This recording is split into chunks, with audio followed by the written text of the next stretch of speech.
Hi everyone, welcome to my channel. I'm Doris. I'm here to share with you about my stock account and today's market updates. Today, let's take a look at some inflation expectations. The Consumer Confidence Index surged 13% in December as inflation concerns ceased. It has reached 69.4 in the first week of December, up from 61.3 in November, and the professor at New York University Stern School of Business said the current consumer confidence measure shows a significant improvement in the consumer sentiment, although this is a single data point, and the significant increase in consumer confidence in the early December is worth catching. He said he'll be closely watched if there are data to support this increase in continued optimism.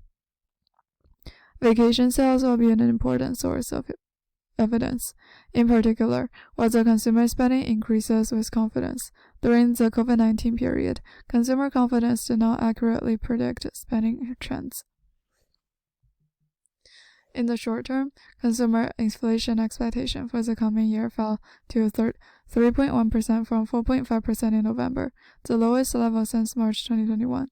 Although November's consumer price index data has yet to be released, the recent data suggests that inflation has cooled in recent months. In particular, gasoline prices fell this week to one of the lowest levels this year, according to the American Automobile Association. Gasoline prices are often an important issue for most households and an important factor driving consumer confidence, as more than 90% of Americans own at least one car. Gasoline price is a price indicator that people can easily check on a huge price tag at every gas station. Historically, gasoline prices have generally stabilized from September to early winter. AAA spokesman Andrew Gross said this week that more than half of U.S. gas stations are already running below $3 a gallon. He said, by the end of the year, the national average oil price is likely to fall to that level. In addition to lower oil prices saving consumer more cash, wage growth outpacing inflation since May 2023 could also make Americans feel more optimistic. Wage pressures proved to be durable, with Friday's employment report showing hourly wage growth steady at 4% year-on-year. Since wages account for the majority of Americans' total income, wage increase have significant impact on American security and spending power. Friday's data, along with the strong employment report, supports the claim that the economy remains strong. However, if consumers expect increased inflationary pressures, that could cause trouble for Fed officials, Crosby wrote. A more confident consumer coupled with a stronger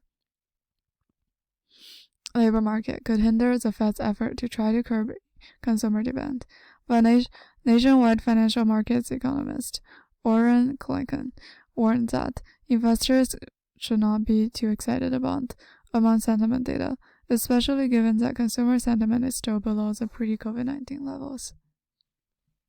Consumers continue to be worried about the economy and where it goes in 2023.